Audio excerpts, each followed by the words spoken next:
About the Brooklyn boys, man. And I told you what I told you. I said what I said. The more unhealthy the team gets, the worse it gets. See, when you rely on 3 superstars for all your output, there's a problem. I gotta ask, what happened to Mike James? Mike Jones. What happened to Mike James tonight? What happened to Jeff Green? I mean, is y'all contending for a championship with the biggest opportunity of a lifetime with an LA Clippers team that's injured, with the Los Angeles Lakers gone? I mean, are y'all serious right now? You're not playing? You know we be talking. I mean, Kyrie Irving's injury looks serious. I don't know what Jeff Green's going through. He was out the entire series, man. What's really good? Tell me, explain to me. How that happened?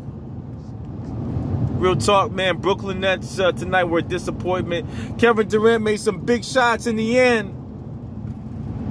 To have it all just squandered with a horrible last play.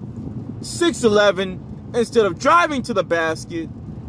Makes the assumption and lives on his jump shot. Yes, I know he's made it before. However, was that the best situation and best play to call? Or best move to make? Because I know the coach didn't tell you to do that at 6'11". With maybe a 6'3" guy guarding you.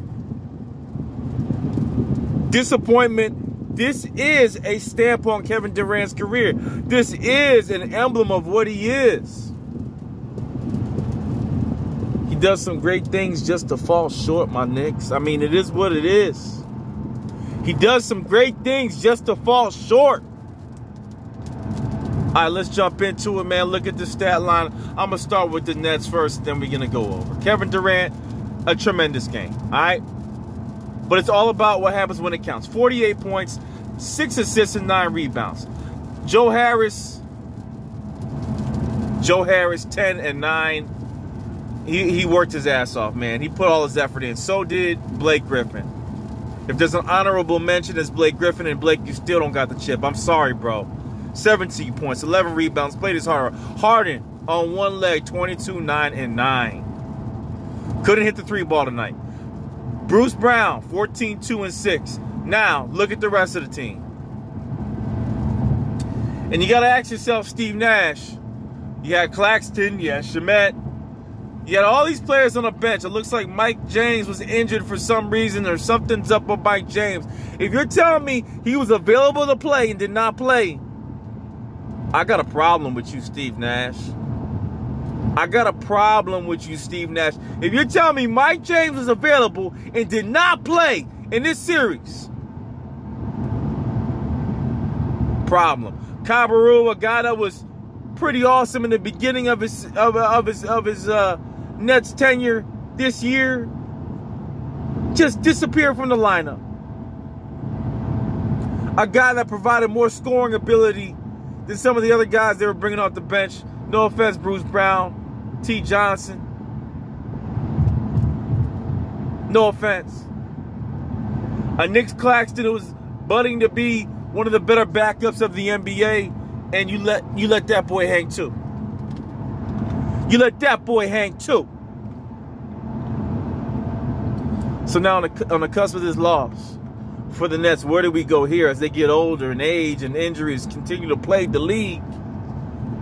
You jump to a team that has maybe the next candlelight visual, the next star of the NBA, who has the biggest and probably his best opportunity for a championship in his whole career.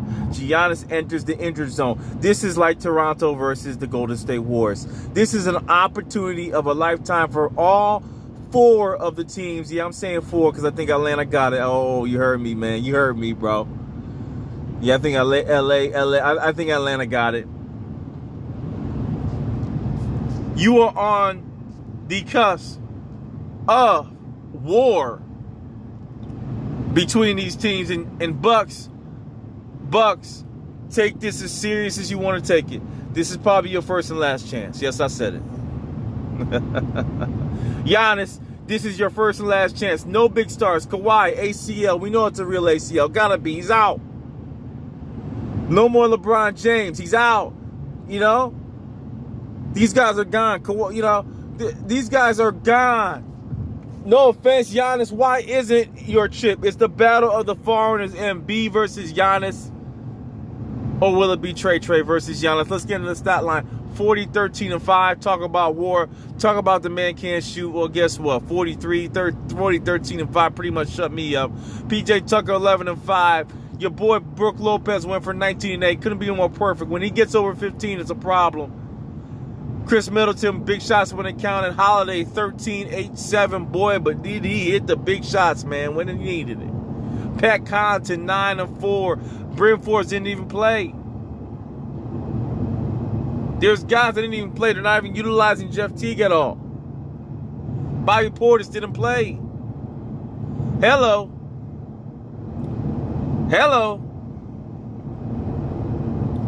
It's an interesting dynamic for the squad. Just trying to figure this shit out, you know, for the Milwaukee Bucks. What happens in the next series? It will be a war. I think both teams have the ammunition to compete. This is a tremendous East Coast Conference final. A surprise to many. Everyone was on a Brooklyn bandwagon, but you can't predict injuries, man. Is it karma? I don't know. But it hurts. It hurts for Brooklyn. You know, it hurts for New York. Searching for a hero. And none come evolve. The curse of New York, man. It is what it is. As we move to the next round, the Bucks face up with an opponent that possibly can have the best center in the league versus the best point guard in the East. In tandem with size all over the place to guard Giannis. Yes, more so than the Nets. We could have probably one of those spectacular series if either team comes out, and they will, with the next round. This is your boy Step Back. Giannis, the freak, he takes it. Takes his team to the finals for the first time, probably a long freaking time. And now we get into the action on what happens next with this squad. Can they beat the Hawks? Or can they beat, yes sir, can they beat the Philadelphia 76ers? So I'm gone. Step Back kids. Peace.